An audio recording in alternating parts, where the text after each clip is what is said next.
ainda estamos no mês do Outubro Rosa, é um mês importante, um mês de alerta, de conscientização. Mas eu acredito que esse alerta e essa consciência com relação ao câncer, ela tem que avançar aos limites do mês. Por isso que a gente está recebendo aqui no estúdio o doutor Juliano Borges, ele que é médico oncologista, pesquisador, especialista. Tudo bem, doutor? Um prazer te receber aqui. Tudo bem, o prazer é meu e é sempre importante tocar no assunto, né, a respeito de tratamento, prevenção, o que a gente pode fazer para melhorar, né, a história do câncer em geral, agora focando em câncer de mama, que é um problema de saúde mundial, né, não é só Brasil, mas é mundo.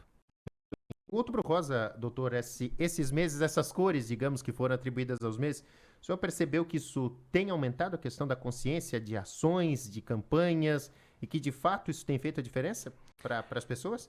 Olha, eu consigo notar já meu longo período aí, que me atrevo a dizer, de oncologia, que funcionou, sabe? Essas campanhas, né, e tentando fazer uma simbologia com cores ou com meses, funcionou. Acho que e o Outubro Rosa de todos os meses, né? Mês que vem é o Novembro Azul, relacionado ao câncer de próstata. Mas o Outubro Rosa, em especial, acho que foi o grande... Um percussor, né? O percussor e o grande... E ainda é o mês em que tem mais evidência com relação a essas campanhas, né? Que associam por mês, focando em cada tipo de tumor. Então, o Outubro Rosa seria o mais forte e teve essa repercussão. É interessante falar nisso, porque até nesse final de semana passada... Teve um programa, um projeto pela Sociedade Brasileira de Oncologia Clínica de como ampliar o acesso à detecção precoce e tratamento inicial.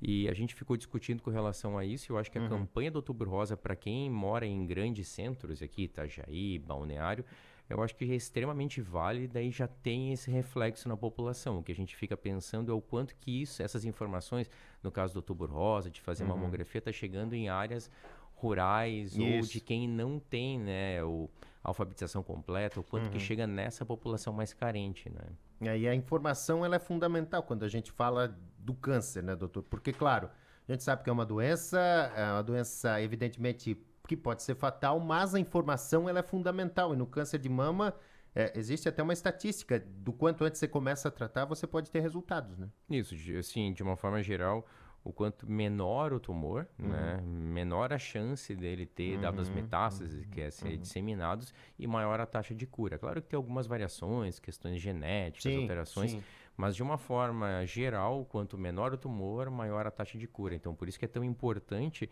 fazer exames com o objetivo de fazer uma detecção precoce. Por exemplo, por que é tão divulgado com relação à mamografia e agora a portaria do governo, né, federal passou a fazer orientar a fazer mamografia a partir dos 40 anos. Antes era 50, né? 50, agora 40 anos. Por quê? Porque consegue detectar, inclusive, tumores com menos de 1 centímetro, que a mulher vai ter dificuldade para palpar na mama, com tumor de 5 milímetros, meio centímetro, tanto a mulher quanto a equipe de saúde que vai fazer o exame da mama. Então, a mamografia consegue detectar tumores extremamente pequenos, né? E se a gente fizer, claro, de uma forma mais simples, considerar que uma mulher detectou um tumor com 5 milímetros, com meio centímetro, possivelmente vai fazer a biópsia, vai fazer a retirada daquele tumor, e se for um tumor dependente de hormônio, vai tomar 5 anos um bloqueador hormonal e complementar com rádio ou não, ou seja, nem vamos cogitar fazer quimioterapia, nem outro tipo de tratamento, e a taxa de cura dessa mulher vai ser altíssima, né? Maior que 95%, maior que 98% de estar curada a longo prazo. E qual que seria a dica principal que o senhor traz para as mulheres que estão nos ouvindo agora? Existe toda a questão dos exames que precisam ser feitos. E por que esses exames têm que ser feitos, hein? É importante que se mantenha esse regramento, essa forma rotineira, né? Isso não é algo que dá para deixar assim, para esquecido, né? Precisa ser reforçado, né? Com certeza. Então, acho que a gente pode dividir em duas questões. Como fazer a detecção precoce, ou seja, como a gente conseguir identificar o tumor o menor tamanho possível, com a maior taxa de cura e o menor número de tratamentos, ou seja, tentando evitar a quimioterapia e tratamentos mais agressivos, que é fazer basicamente a mamografia a partir dos 40 anos. Certo. Ou, quando tem casos na família com vários tipos de câncer de mama, fazer até precoce aos 40 anos. Então, isso para a população em geral a partir dos 40 anos, mas vai depender do perfil, né? Se tem famílias que mulheres tiveram câncer com 35 anos, 38 anos, que isso agora está cada vez maior, essa quantidade de mulheres com menos de 50 anos, tem que fazer mamografia precoce. A gente consegue ver em dados e na vida prática mesmo, que antigamente, até uns 15, 20 anos atrás, câncer de mama em menos de 50 anos, mulheres com menos de 50 anos, era uma coisa extremamente incomum. E agora, eu estou falando aqui, mas quem está escutando sabe que tem vários casos de mulheres com menos de 50 anos. Então, teve uma modificação. Isso não é questão genética, porque a genética não consegue mudar em 20 anos. É algum fator externo que está causando isso. Então, ó, a gente já consegue associar isso com a segunda etapa. Então, a primeira é detecção precoce. Certo. Diagnóstico com tumores pequenos, que basicamente é a partir da mamografia, de uma forma geral a partir dos 40 anos, mas dependendo da história familiar até antes. E lembrar, né, não dá para desprezar também o autoexame da mama. Então, a mulher se palpar ou uma vez por ano, ir no posto de saúde e ser palpada a mama ser palpada para detecção de algum nódulo. E tem a prevenção, que eu acho que é um grande foco. É fundamental, né? Exato. Então, mamografia e autoexame é para fazer uma detecção de um tumor pequeno, certo, né, preferencialmente. Certo. Esse é o grande objetivo. Claro que qualquer tipo de tumor é importante diagnosticar, mas esse é o grande foco. E tem a prevenção, que é evitar câncer de mama, que eu acho que na verdade seria o grande foco de saúde pública. Então, o que que é? É uma mulher ser magra, fazer atividade física, até comento, acima de 150 minutos de atividade aeróbica, assim, ou seja, de suar por semana. Certo. A questão da gravidez também é um fator. Então, mulheres que engravidam habitualmente antes dos 30, que têm mais de um filho, que amamentam por mais de 6 meses, 1 ano, é um fator de proteção. Então, a mulher que tem filhos, né, que gesta filhos, é um fator de proteção. Então, esse é um dado importante. É mesmo? É um dado importante. E antes de determinada idade? De uma forma geral, é importante, mas se for menos dos 30, melhor ainda. Se tiver vários filhos, melhor ainda. Então tá e aí, se amamentar mais de 6 meses, 1 ano, né? Então a gente pode até fazer uma correlação que na população indígena, né, eu até inclusive já tenho até eu mesmo fiz uma entrevista daí com uma índia, quando estava na Bahia. Na população indígena, câncer de mama não é um problema de saúde, né? Na população indígena. Daí a gente comenta, não, é a questão genética, que as índias não têm predisposição, ou a gente pode pensar que as índias têm filhos precoces. E muitos filhos.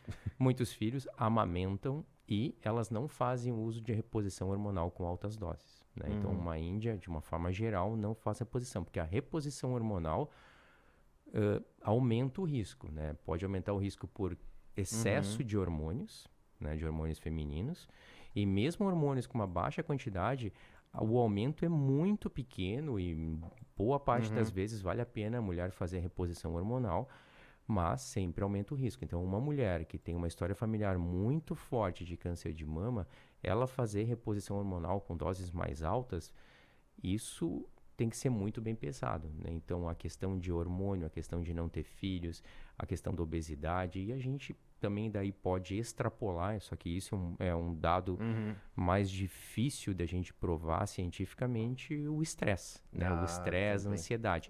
Isso é algo complicado de identificar. De cravar que é isso, né? Isso, mas se a gente pensar, é um potencializador, porque se a gente tiver estressado, vai diminuir o sistema imunológico, né? O exemplo é as herpes labiais que aparecem. E isso está focado com câncer, porque uma das bases atualmente no tratamento de mais de 30 cânceres é a imunoterapia, que é um medicamento que deixa o nosso sistema imunológico mais atento para destruir as células tumorais. Então, se a gente pensar que alguém é estressado, baixou o sistema imunológico, de uma forma racional, seria um grande fator de risco. Então, a população, né, focado principalmente nas mulheres, elas vão ter que rever. Não estou dizendo aqui que tem que engravidar, mas, a atual cultura é uma facilitadora para câncer de mama. Porque é uma cultura hoje do quê? De se engravidar até mais, né?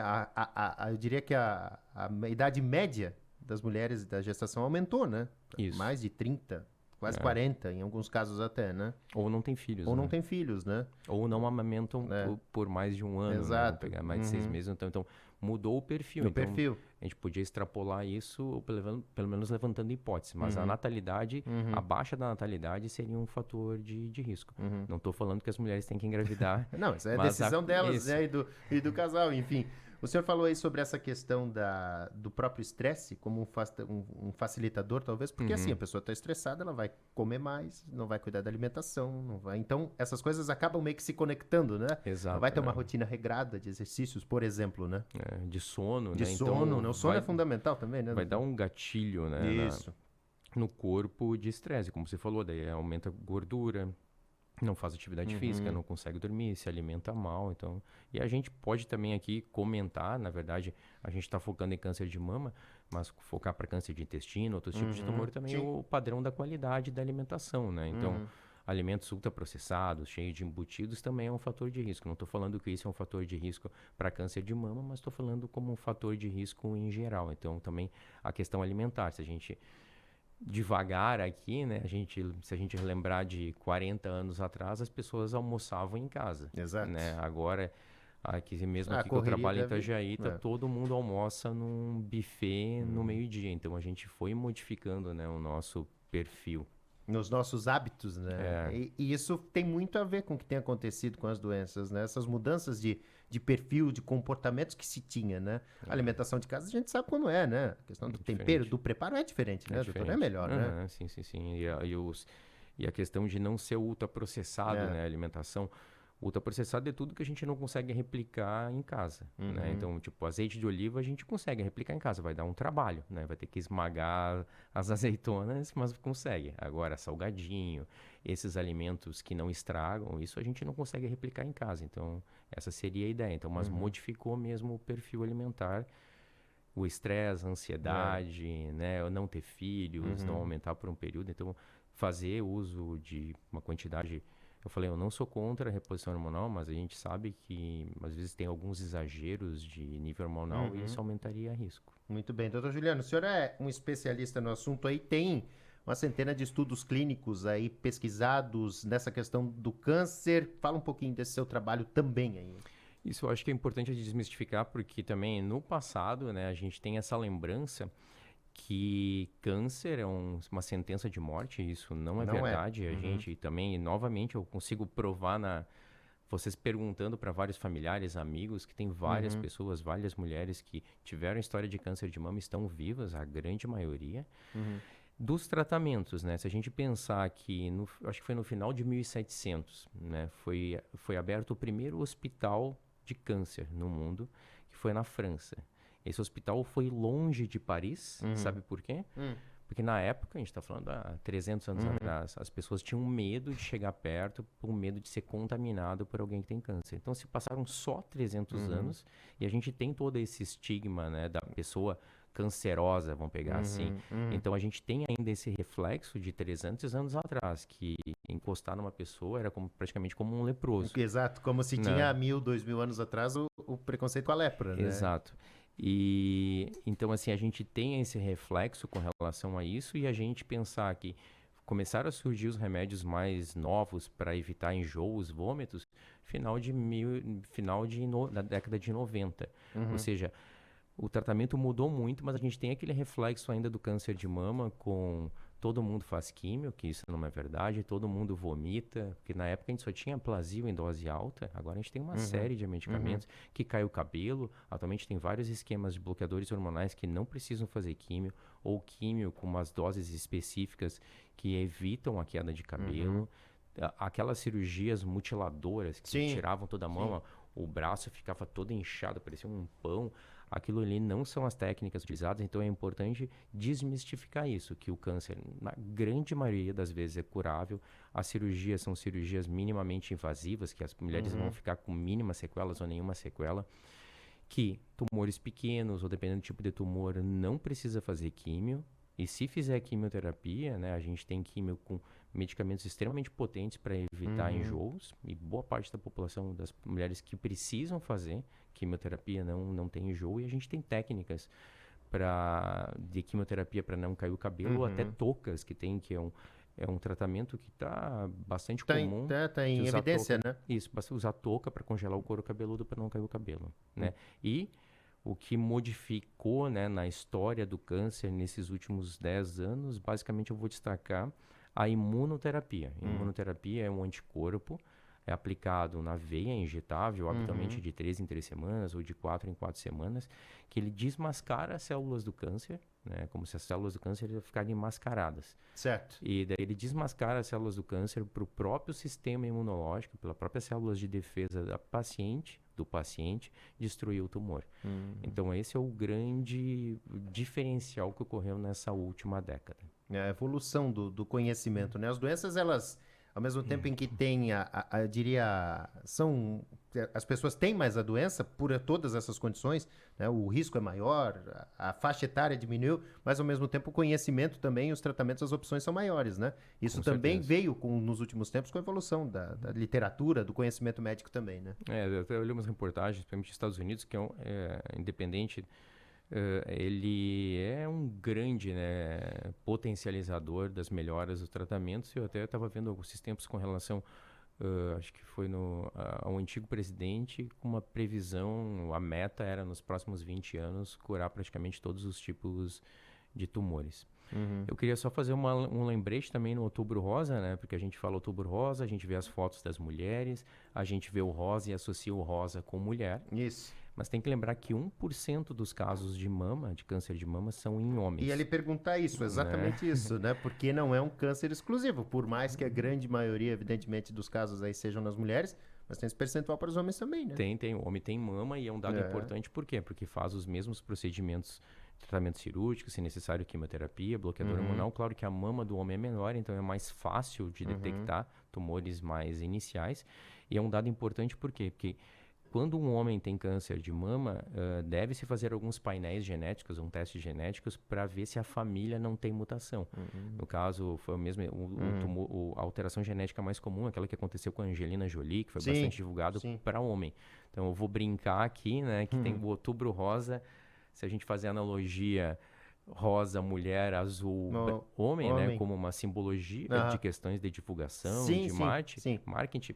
Seria o Outubro Rosa, seria tudo rosa com um ponto... um pontinho azul ali, né? Um pontinho azul, mas tem que lembrar que tem um ponto azul, né? E no caso dos homens, valem as mesmas dicas? Do cuidado, do diagnóstico, qual seria? Vale as mesmas dicas na verdade, para o homem daí, tem algumas questões que não tem como prevenir, né? São as questões hormonais, né? De reposição hormonal, gravidez, gestação. Essa questão não, mas para o homem não teria grandes ações, exceto obesidade, para prevenção. Isso vale para a vida, né? Em geral, mas daí sim o teste de mutações, mas os tratamentos são os mesmos. Né? Só que tem que lembrar que como a mama é pequena, é mais fácil detectar nódulos, né? O quanto maior a mama, é mais difícil detectar um nódulo, no caso um caroço de 5 milímetros, meio centímetros. Na mama de um homem é muito mais fácil de palpar do que uma mulher que tem uma mama grande. Muito bem. Doutor Juliano Borges, conta um pouquinho da sua trajetória. Por que escolheu essa área tão nobre da medicina e chegou a esse, eu diria, esse status, né, de referência aí, desenvolvendo estudos, pesquisas também nessa área? Então, eu acho que quando... eu vou falar, com relação ao meu consultório, sabe? Por que eu escolhi por que eu fui direcionado para essa profissão? Eu me atrevo a dizer que o que eu faço, o meu consultório, é um ambiente muito tranquilo, sabe? E de paz.